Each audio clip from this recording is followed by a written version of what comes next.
Pour le pays, pour les ancêtres, marchons unis, marchons unis.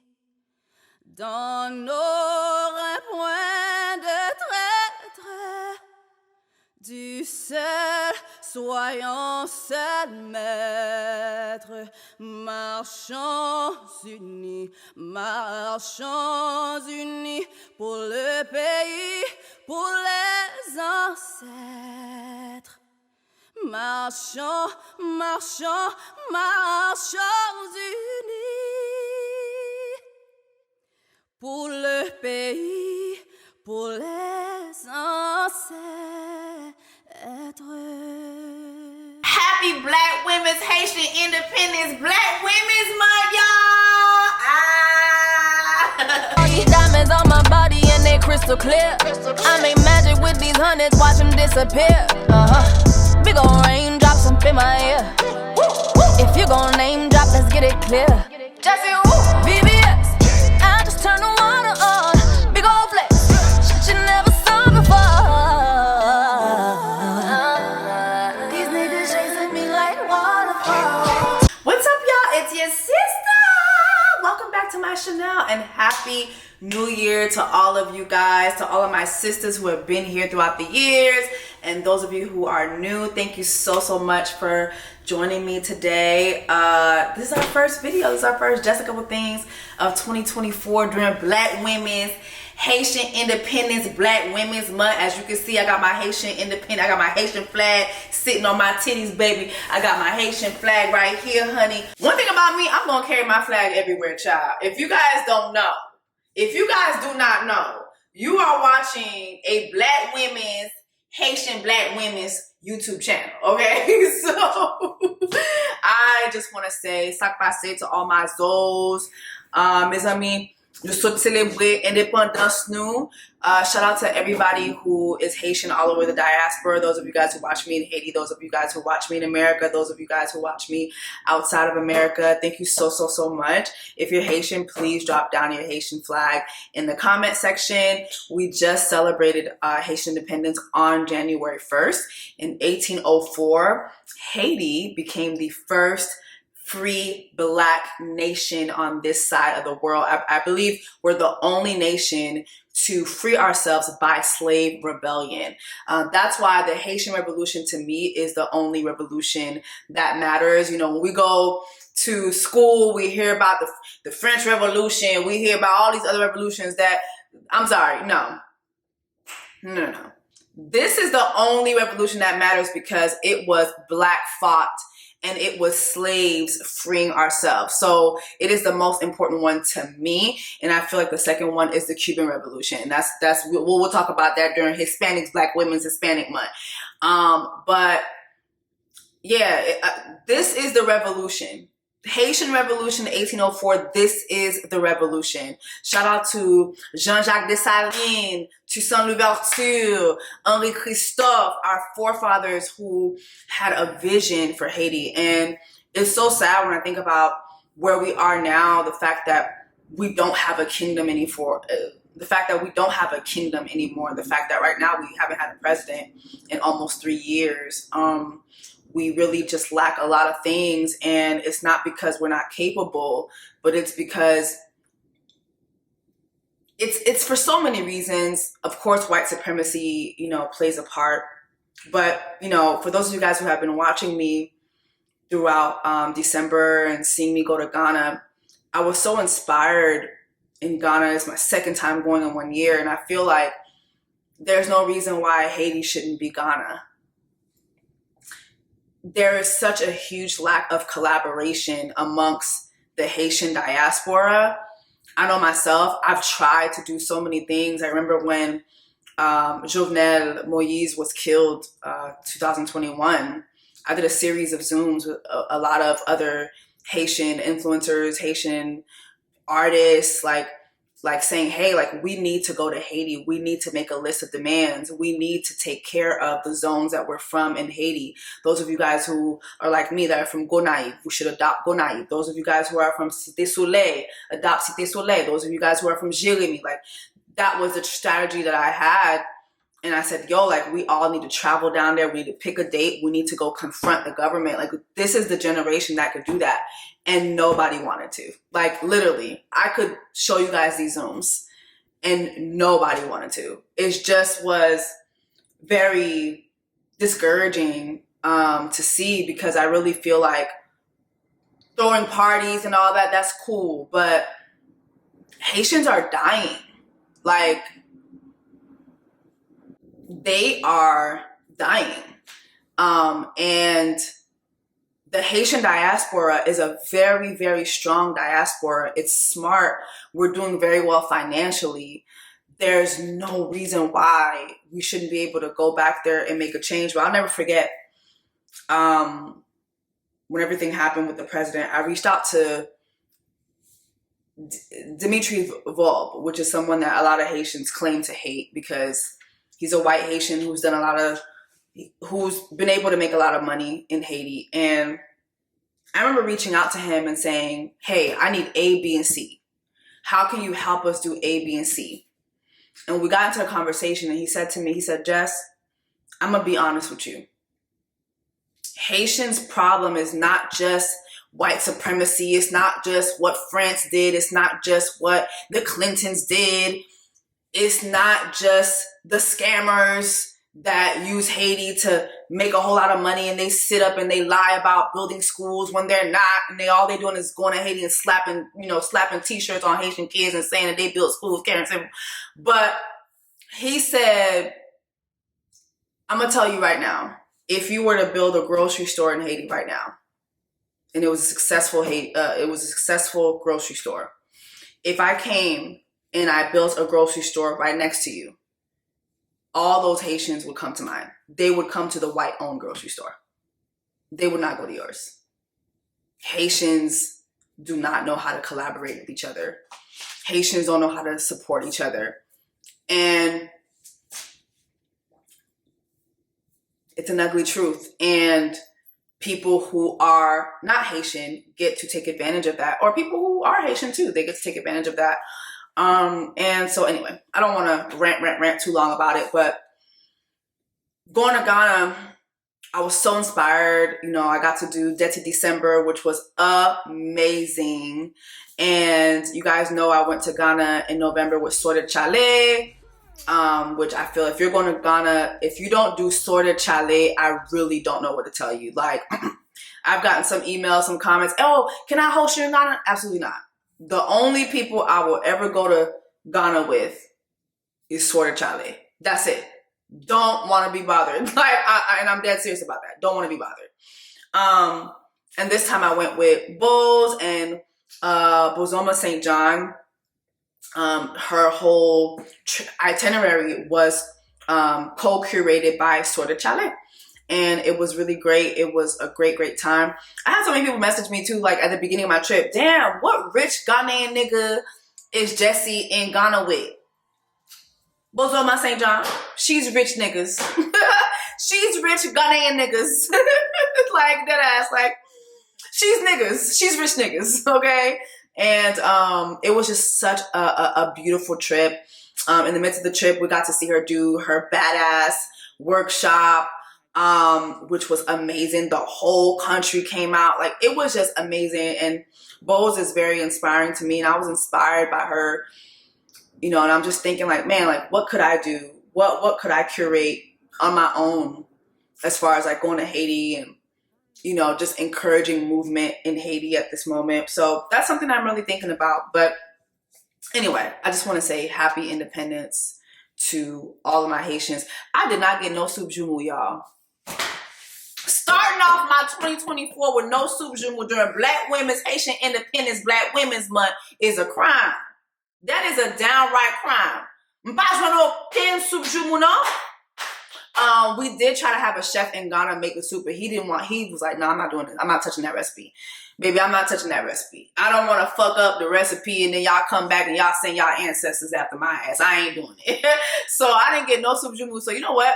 Most likely I am going to spend Dirty December again in Ghana this year. So I think it gives me enough time to think about, like, you know, having an event, and how could we have soup jumu there? I'm pretty sure I met some Haitians last time I was there, so I'm pretty sure I could find a Haitian chef somewhere there. So if you guys are watching this and some of you guys know a Haitian chef that's in Ghana that could help out, please, leave their contact information in the comment section. But yeah, y'all, so anyway, let's start this off by saying that, side note, I will be doing a Dirty December vlog. I have so much content. So just give me a couple of days. I literally just landed yesterday, and child, why did I lock myself out of my house? I locked myself out of my home. Had to contact the people to I said, look at this is because I ain't getting no soup jumu. This is because I ain't getting no soup jumu. And for those of you guys who don't know what soup jumu is, it is our traditional independence soup. It is pumpkin soup. We celebrate Haitian independence every year with soup jumu by drinking this because we weren't allowed to consume pumpkin as slaves. And so that is a way that we celebrated ourselves, freeing ourselves from our masters, is eating the things that we were not allowed to eat. And pumpkin was a delicacy. But yeah, child, I'm like, look at me locking myself out of my home because I ain't had no damn soup jumu. Ain't that a bitch? All right. But anyway, again, happy independence to all of my Zoes. I love us for real.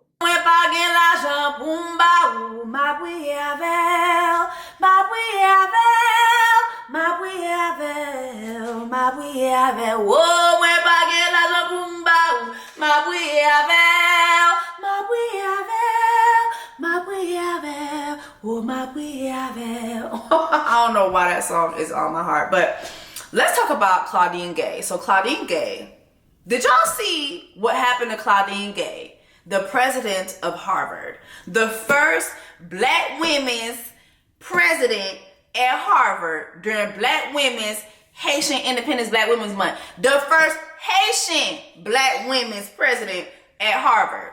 So she came out and basically said that she is resigning from her position at Harvard. Let's go ahead and break this down, because sis is not resigning. I know a hostile environment when I see it, okay? This all comes down to Harvard's stance on anti-Semitism and them using that to be anti-black towards this woman. So I found this article in the Washington Post about Claudine Gay's resignation and how, conservatives are basically using this resignation to say, wow, like this is a pivotal moment in the movement against DEI policies in academia. The author says this: the conservative victory laps began moments after Harvard University president Claudine Gay announced her resignation.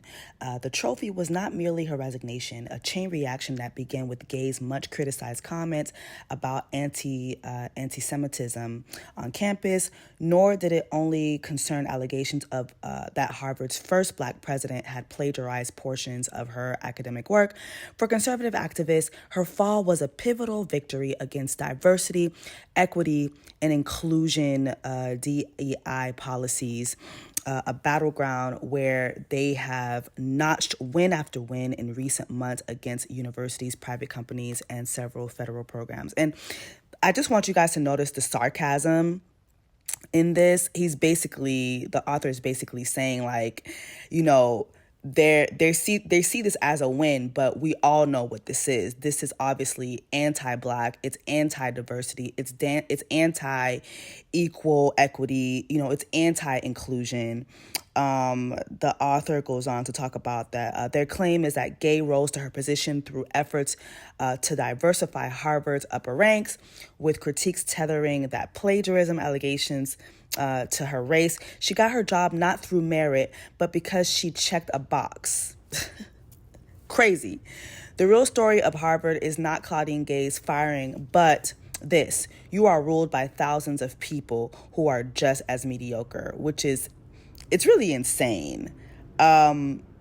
Now, the work in question, Gay defended her work in an op-ed published in the New York Times, writing that she had never misrepresented her research findings or claimed credit for the research of others. Moreover, the citation errors should not obscure a fundamental truth. I proudly stand by my work and its impact on the field. What's clear, she warned, is that the campaign against me was about more than one university and one leader. Basically, too, what happened is the backlash that she's receiving for plagiarism, it wasn't plagiarism. She didn't plagiarize anything. She basically miscited one of her essays, I believe. Like, she miscited it. Like, she was one name off, basically. Like, that's what it was. The work itself was not plagiarized. They're just upset that basically because a couple months ago, when this genocide that happened, the genocide that's happening right now in Palestine, a couple months ago, there were protests going on campus, and Claudine, she was criticized because she just felt that, listen, like, both sides should be heard, and that was seen as anti-Semitism, basically. In their eyes, she didn't take a hard stance when it comes to the genocide that we see happening in Gaza, in Palestine. In conclusion, this was some bullshit, okay? This was complete bullshit, okay? And the fact that they did this during Black Women's Haitian Independence, Black Women's Month, was very anti-Black, very anti-Haitian, okay? And I'm sorry, I'm not seeing enough uproar from my fellow Haitians when it comes to this. I think that we need to do a better job of showing Claudine our support. This was a major milestone for this woman and for Black women, period. And for them to snatch it away from her in such a disgusting manner and basically call her a thief. Basically using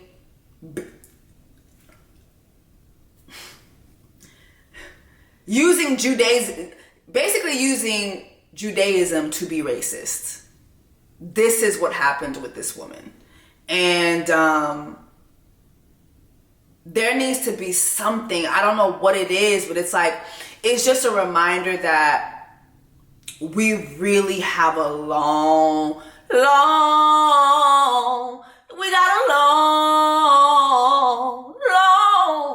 way coming. Like, we got a long way to go. We have a long way to go, y'all. We can't get comfortable. We have a long way to go. All right, y'all. Let's talk about Katt, fuck your bitch, and the clique you claim, Williams. Okay? And this interview, this sit down that he did with Shannon Sharpe during Black Women's Haitian Independence Black Women Month. I've seen the breakdown of the interview everywhere, and there's so many things that we could talk about, but I really want to focus on something that I don't see anybody talking about, and it is the fact that Katt Williams exposed the well-known fact that everybody don't deserve to have a microphone. And that includes Shannon Sharpe. Like, I think that he exposed that very, very well. He did a good job at stroking Shannon's ego and letting him know how great of a football player he is. But at the beginning of the interview, he set the tone. You're good on the field, but you've done a really shitty job with letting all these comics come on your show and say things that are just flat out not true. And so for the next 2.5 hours, I'm going to talk my shit. Sit back and let me lead. Like, literally, it was the Katt Williams show. This man gave us a stand-up special while sitting the fuck down and sipping on some cognac for 2.5 hours. Unbelievable. You tell me one comedic special that's better than what we just watched that has come out in the last 5 years. You can't. I know. You can't. Sorry. I enjoy Dave Chappelle like everybody else does. But no, absolutely not. This was amazing. Shannon Sharpe had no real questions for Katt Williams. Like, did you guys understand? Did you guys peep that? He had no real questions for Katt Williams. No real questions. No real follow-up questions. And that in part made it easy for Katt to steer this conversation as well. And here's the thing. I've watched plenty of Katt Williams interviews.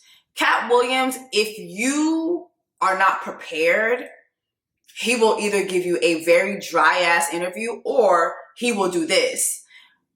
Which is why you saw that one time in that interview where he went down to the radio station, I think it was in Atlanta, that lady Wanda, where he just shitted on her ass and he told her she had gnarled fingers. I mean, the shit was crazy. He touched on that in this podcast interview as well. But Katt Williams is very good at owning the stage. And whether that is a comedic stage, whether it's an Instagram live, whether it's an interview, radio interview, talk show, he's very good at steering the conversation. And so the places where you get a structured interview from him is from journalists. And I think that he slick kept telling Shannon that outside of football, you are no journalist. You had no pushback. And then he proved that Shannon had no pushback with some of the things that he said. For instance, Katt Williams sat up there and said that he read 3,000 books from age 8 to age 12. And Shannon had no follow-up questions to that. No pushback, no nothing. Katt Williams sat there and said that all these niggas, all these Hollywood niggas get the same hard-faced, light-skinned wife. Shannon had no pushback for that. None. Katt Williams sat there and talked about Michael Jackson nicknaming Chris Tucker Christmas, and that right now they wouldn't be able to do another Friday movie with Chris Tucker because the Chris Tucker that we have now is Chris Tucker stuck on Epstein Island. And Shannon Sharp had no pushback. Like, everything Katt Williams said about how he was able, Shannon Sharp did a horrible job at letting other comedians come on his platform and just say a whole bunch of shit that wasn't true. Katt Williams sat there and proved it. While stroking his ego from time to time, yeah, you know, when you're on the football team, are you able to just do an interception when you want to? Aren't there rules that you have to follow when there's a play on the field? So just the same way you do, that's how I do. Like, he was able to stroke this man's ego enough and be able to be like, yeah, anyway. So here's what I really want to talk about. Which, to me, some people look at it and but I mean, it's great. It was entertaining. Yeah, but this is how misinformation gets pushed out. That's the problem at its core. And not saying that Katt Williams was pushing in misinformation, because mostly everything he talked about on the podcast, the internet pulled out every receipt. From the joke that he said that Cedric the Entertainer stole from him, to the fact that when he said, you know, Tyler Perry and Ricky Smiley, you know, are known for their roles where they play women. We don't know them for any other roles outside of that. And the roles where they're being themselves don't come off good. He wasn't lying. Tyler Perry, to me, his best movie is A Family That Prays. And I can't tell you what Tyler Perry said in that movie. What's the other one where Miss Ma'am drove all the way up to the mountains? Why Did I Get Married? You know, that series was great, but we didn't care about Tyler Perry's role in those movies. No. Tyler Perry is known for Madea, which is why I remember a couple years ago too, Tyler was like, I'm going to retire Madea. I really do think he wants to retire Madea. I really do think he wants to. But that is the role that everyone loves when it comes to Tyler. Everybody can't be a Jamie Foxx. Everybody can't be a Martin Lawrence. Martin Lawrence, yes. Shanae, yes. Big Mama House. But Martin Lawrence's filmography far surpasses the two characters that we've seen him in a dress. Same thing with Jamie Foxx. It doesn't work for everybody. Some people really put a dress on and get stuck there when it comes to acting, like Ricky Smiley. So he wasn't lying. And then he did talk about, not being willing to play certain roles, and that, those roles would go to people who were comfortable with, displaying soft homosexuality, and the receipts were pulled on that. There was never no pushback from Shannon, ever. Shannon was way over his head. I want to focus on a couple clips. There was a moment where Katt Williams talked about his relationship with his father and how dark his relationship with his father was growing up, and how when he grew up, it just didn't get any better. And in this clip, I really want y'all to focus on how Katt Williams just slick tells Shannon Sharpe he lacks listening skills. Don't try to disfellowship me for sexual acts and I'm a virgin. Sorry, God don't make mistakes. You don't get 2 times to fuck me over. What do you mean you went to God and he told you I was guilty? You just lied on God. So long. That's it. There's no conversation. Deuces. That's what it was. That's when you made the decision. After that conversation right there, you say, "No, I can't live under this rule." It wasn't a conversation. It was an altercation. In the altercation, I love my father. My father loved me. But we are 2 men at it. It'll never be the same again. You can't sleep comfortably around me. And I can't sleep comfortably around you. How similar are you to your father? I don't know. He's a great man. I'm saying, because seems like y'all butted heads. Right, but I'm saying that generally happens with a father-son dynamic. It was just that religious relationships are always difficult in families. They always are. Before it got to the point, because the dynamic, he's father, you're son. Before that dynamic, and you step up on his level and you challenge him, you felt it was best for you to leave. No. I'm not being challenged. I'm being beat to death. Oh, he was abusive. I didn't say that. I said we were in an altercation. I see what you did there. I saw what you did there, Kat. Yeah. I saw what you did. You was in an altercation. You didn't say you lost. You said you was in an altercation. So as long as I'm going to be under his roof, there are certain things that I'm going to have to do. Right. And the only way that's going to change is either this or that. So I felt like that clip was a very good example of how Katt, throughout the interview, he does this, but he tells Shannon, "You're not listening to what I'm saying. This is what I said. Stick to what I said."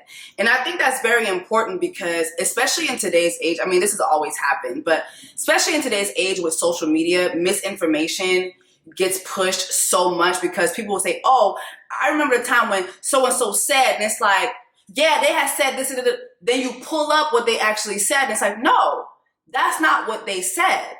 You're reading more into what they said. So you should just say, well, when they said what they said, I thought this is what they meant. But people are not going to say that. You know what I mean? So I feel like that was one incident where he showed yeah, Shannon, you need to brush up on your listening skills. And it's okay to just probe. You can keep probing until you understand, but don't just say something that the person didn't say as if it's true, because that's not what the person said. Everybody don't need a podcast, baby. Everybody do not need a podcast. He touched on Diddy and he said, sometimes Diddy wants to party and you just got to tell him no. And he was saying that in the midst of talking about his virgin hole that he was trying to protect. And he talked about the fact that Harvey Weinstein offered to give him fellatio in front of some people at his agency. I mean, some of the stuff that Katt Williams was talking about was so wild, but it was to me, in my opinion, Katt Williams was having the same conversation that Monique has had and the conversation that now we see Taraji having. And let me explain what I mean by that. It is the conversation of here is why you have not seen me in a minute. Here is why you haven't seen me do the A, B, and C in a minute. And they're all giving you a glimpse of what happens behind the scenes in this business. There's a moment where Shannon asked Katt Williams about Taraji P Henson and how he felt about that. Actually, before I go in on what he said about Taraji P Henson, can we talk about the fact that everybody Katt Williams mentioned in that interview has responded? From Cedric the Entertainer to Kevin Hart. I'm not sure if Steve Harvey said anything. Ricky Smiley was down to the radio show saying, my Lord, my kids done seen this. This done hurt my kids. Even Ice Cube is coming forward to talk about the whole scenario with Ricky Smiley and Katt Williams and who auditioned for Money Mike and why Ricky Smiley didn't get Money Mike and all this stuff. One thing I want y'all to notice is that everyone who has responded is not responding to what Katt Williams is talking about. Katt Williams stood on business. He said what he said, right? And everybody who's responding is not responding to the business that Katt Williams is standing on. Everybody who's responding is tearing down his character, saying how salty he is, get that hurt about your heart, I got more money than you the reason why this, that didn't work out. Like, nobody is negating what Katt Williams actually is saying in this sit down. And I want you to think about that. I feel like so many of us have been here, right? You'll address something, whether it be privately or publicly, right? Especially when you address something publicly. What people love to do is now they want to attack your character. And a lot of people will bypass that because people have ADD. People also love seeing other people's characters get broken down. They love seeing that shit. But pay attention to the fact that a lot of times when somebody stands on business and they say, yo, I'm standing on A, B, C, and D because A, B, C, and D happened. 1, 2, 3 did not happen. The people who respond almost never address the issue. They will go and they will address, oh, well, you a crackhead, you on drugs, you a bitch, you're difficult to work with, you a diva, you this, you that, you not talented. You know what I mean? Like, they'll say all this other shit instead of addressing what the fuck you said. Just want to make that clear. Everybody is responding. Every dog was hit. And nobody is addressing exactly what Katt Williams had to say about them when it came to the business side of things. I don't know if you saw this, but Taraji P Henson got extremely emotional the other day. She was giving an interview. Yes. And saying that they're vastly underpaid and say the math is not mathing. They get X amount of dollars by the time Uncle Sam get his cut, by the time the agency get their cut, and what you see they were supposed to get is a fraction of that. Where do you come down on that, Katt? It was the saddest thing ever because imagine being in your genre, in your sub-niche, whatever it is. Imagine being in your lane. Imagine being one of the very top of your lanes, that to the point where if they don't take you for the role, there's not 3 black actresses that they can say are bigger than you that we're going to get this to. Imagine you being at that point and have to humble yourself and say, they're not paying me, y'all. And they not making my pay go up because I'm doing better or nothing. It don't matter to them that I'm famous and people know me or nothing. They want to pay me exactly what they paying the new girl. And I've been suffering under it for a decade now and just taking it. I just been getting whooped. But I just got to come say, this is wrong. We should be ashamed. But this is a country where we don't pay the teachers and then we say the kids is the most important thing. You can't have both of them. If you do that, we're going to end up with a generation that can't read. Guess what? Generation Z and A can't read. Why? Because who was giving them a book? We get an iPad or a phone, and now the letters don't mean that there's no cursive writing. Right. Sorry about that. So yeah, this is what period of time it's in. It's the period where the victims get to say, they've been hurting me for a long time. And I just ain't said nothing because I was trying to be strong and I didn't want to shame anybody. When our people call out for help, we got to understand. You know what I mean? Like we put too much pressure on Tyler Perry. You know what I mean? He ain't put nobody on. The people that been in his productions, they not famous. All of them could walk through the mall without security. Be what you gonna be, but put your people on. If you a gay person and you in there, put some other gay people on. Put somebody on. Or don't be wondering why people keep saying gatekeepers. Because clearly, y'all are keeping these gates. Clearly. Wilding out. How difficult was it for Nick Cannon to get you on, and what was that? What was that? That was the follow-up question.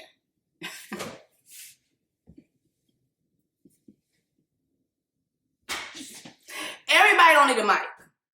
That was his follow-up question. This man just went on a soliloquy supporting Taraji P Henson, supporting what she said about, the disparity in pay. And he talks about, he even goes in to talk about Tyler Perry. And listen, I'm a fan of Tyler Perry's work, but what Katt Williams was saying is not a lie. Cora and them can walk in the mall and nobody's going to be stomping them down. And I think what he's trying to say by that is they've done all this work, but their stardom and possibly their finances does not match. So he's saying all these people have the same outcry as Taraji. You do all this work for all these years and you're famous, but your pockets don't match. And the follow-up question to that is, well, Wild Now, what was it like with Nick Cannon putting you on Wild Now? Like, there's no way Katt Williams would sit in front of me and say this to me, and I wouldn't say, well, do you feel that you've been paid accordingly throughout your career? Katt, how do you feel about the pay?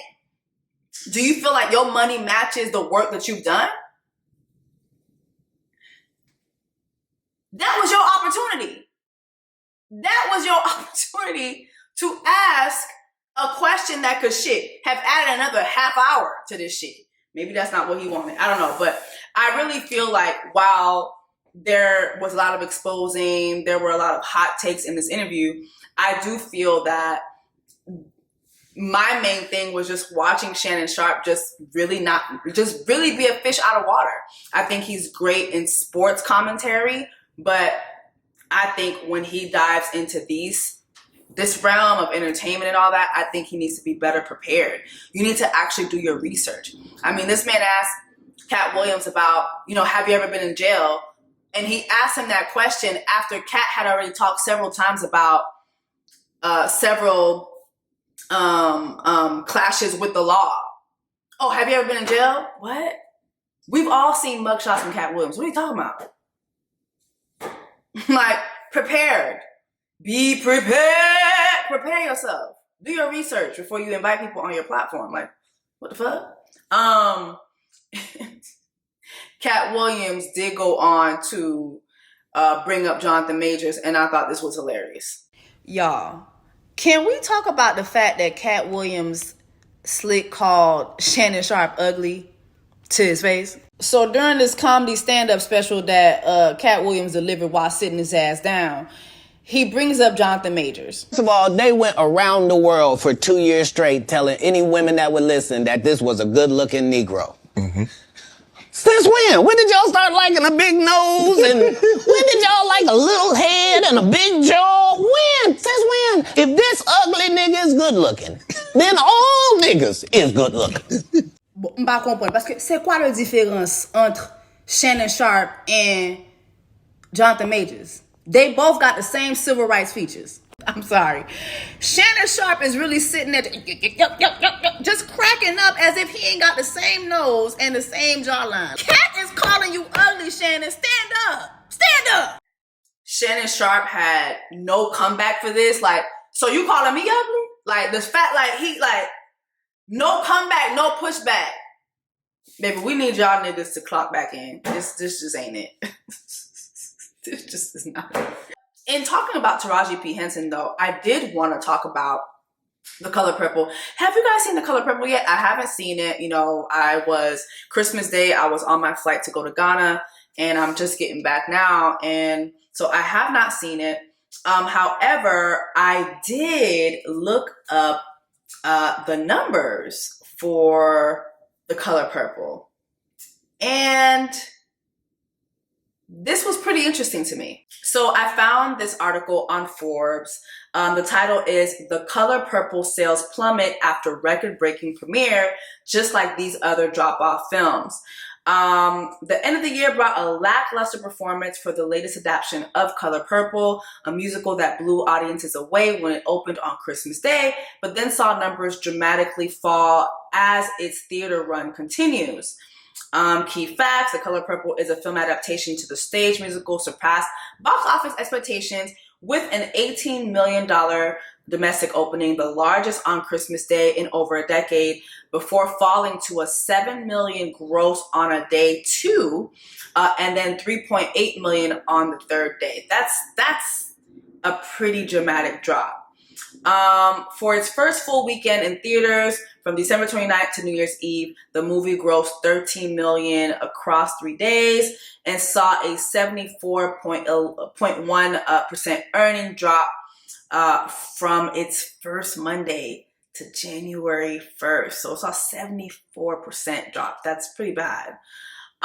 New Year's weekend saw, okay, so it goes on to talk about other movies. But the big number, 80% of the critic, 80%, that's the critic score for The Color Purple. That's pretty good on Rotten Tomatoes, lower than its 95% audience score. Both critics and audiences rated the movie, the latest movie, higher than the original film version of the 1982 book, which was first adapted in 1985.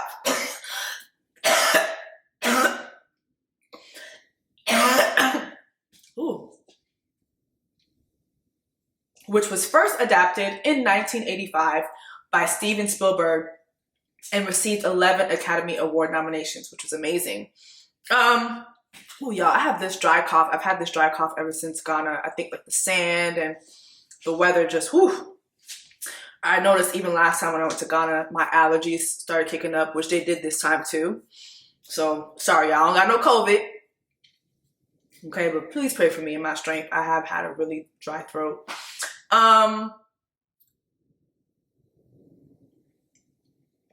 So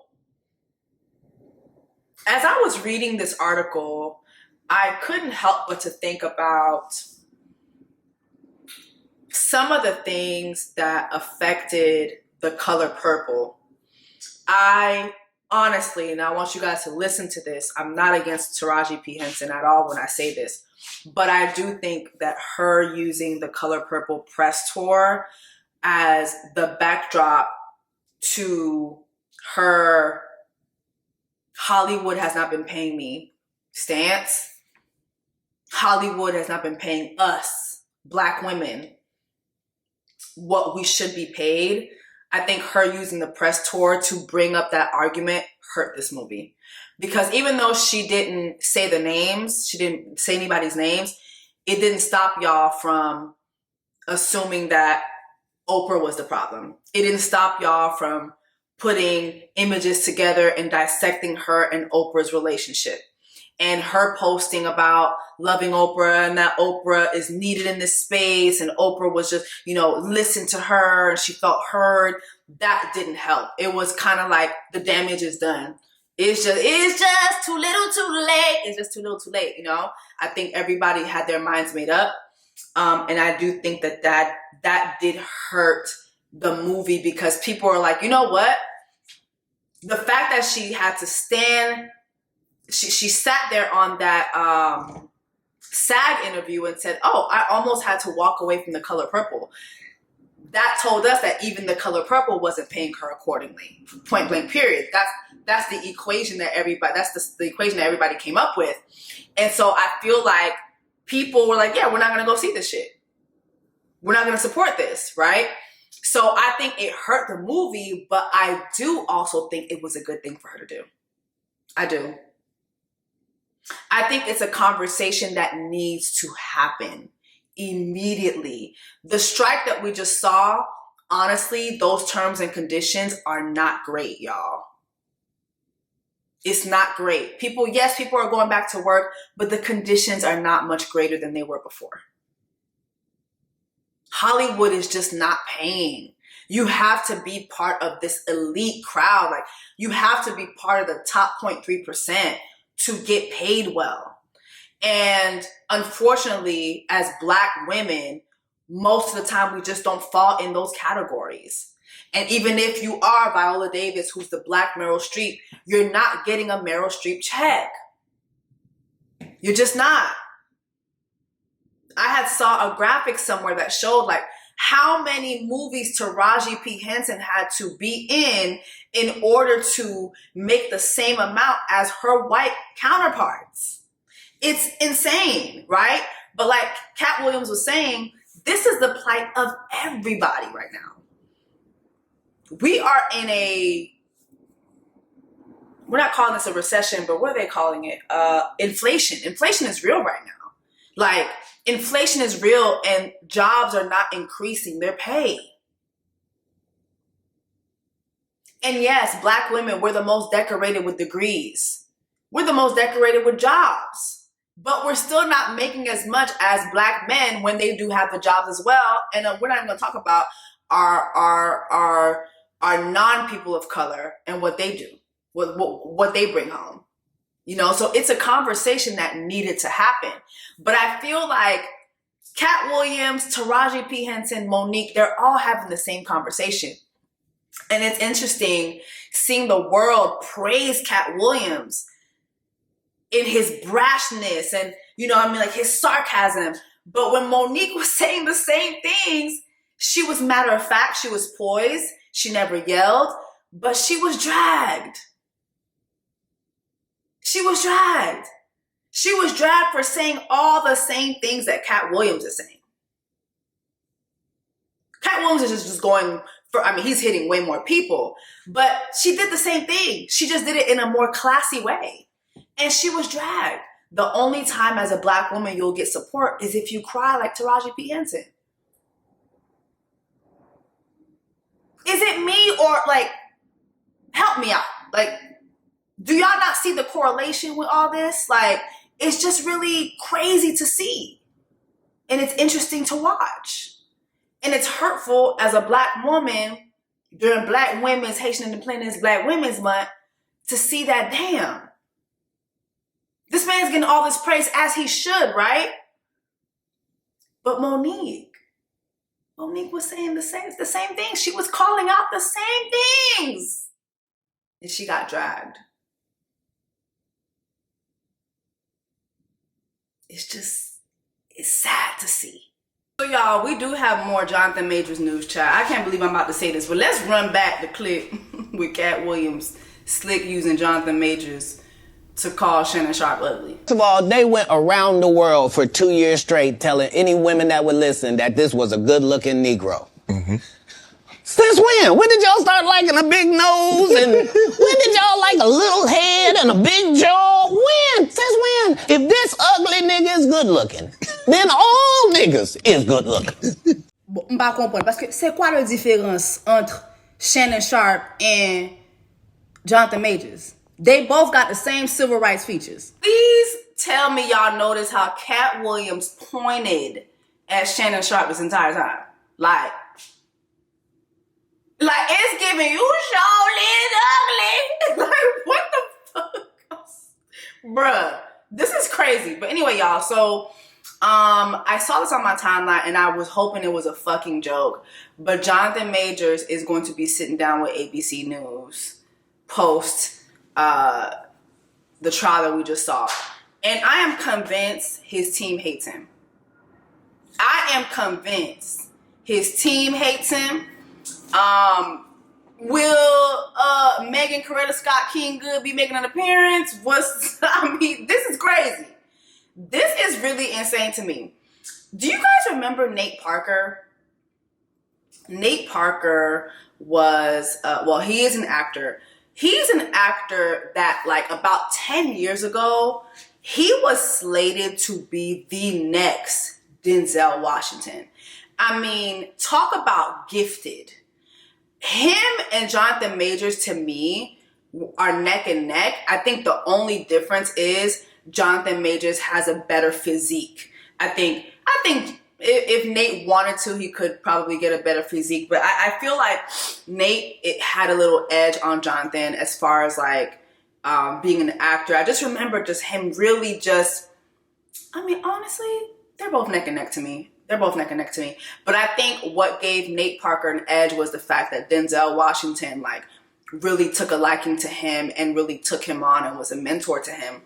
And so Nate Parker was really on his way to making it. And he has this film, Birth of a Nation.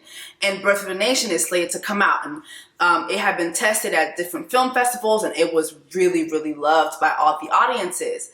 And so he starts his press tour for this, and people wanted him to address this situation that he was in back in college, where he was accused of sexually a white girl. Now, it was him and his best friend at the time that were accused. They were on trial for it. Nate was found innocent. And so he thought he had put this all behind him, but then it looked like, I believe, a little while before Birth of a Nation was starting to be rolled out, the woman in question deleted herself. And so the story was, it was kind of like, it was out there a little bit, but then all of a sudden the media just, like, grasped it as if it was a new story, as if, like, the whole incident was a new story.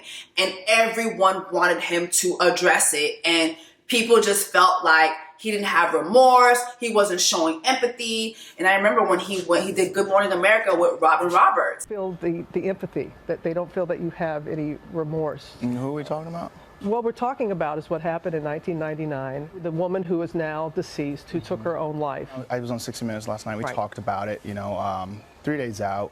I think the important thing is that, this isn't about me. The story of Nat Turner as an American, as American people, to know the story about a man who was erased from history. At some point, I think that's where our focus should be, especially now. It can't really be, I'm sorry, it can't just be dismissed, what happened. You have to be addressed, and then to be able. And I've addressed it so many times. Did you see the 60 Minutes last night? Yes, I did. Yes. Yeah, and I addressed it with Anderson. I talked about that last night. You know what I mean? It's a. Not everybody saw last night. This morning. I'm not going to go right back. Okay. I was proven innocent.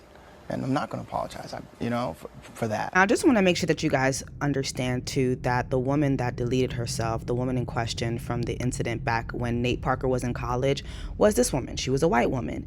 And so I'm seeing so many similarities here. Unless Jonathan Majors gets on this interview and cries, I'm talking about, I need to see Viola Davis snot running down his nose, I don't think this is going to work. This interview single-handedly ended this man's career. Literally. Ended this man's entire career. And keep in mind, this man was found innocent. Now, I'm going to keep my opinions to myself about what I feel happened. But he was found innocent, right? And usually, if you're found innocent, especially if you are a whitey, in this business, you're able to move on. You're able to move forward. You don't have to address anything else. You just move on. And the fact that he wasn't given that type of grace, it was crazy. The movie crumbled. I went to watch it. It was a really good movie, but the movie crumbled, and so did his career. And so seeing that Jonathan Majors is about to make the same mistake, to me, it's like your lawyer sucked, and now you're about to do the Nate Parker during Black Women's Haitian Independence Black Women's Month. Anyway, y'all, let me know your thoughts on everything that I discussed in this video. Again, Happy New Year to all of you. I look forward to like all the videos, all the content that we're going to be doing together. I know I promised a Black Women's calendar. Please pray for me so I can get that to y'all by next month. But anyway, until next time, make sure that you like, share, subscribe, and I'll talk to you guys soon. Diamonds on my body and they crystal clear. I make magic with these hundreds, watch them disappear. Big ol' raindrops up in my ear. If you gon' name drop, let's get it clear. Jessie Woo.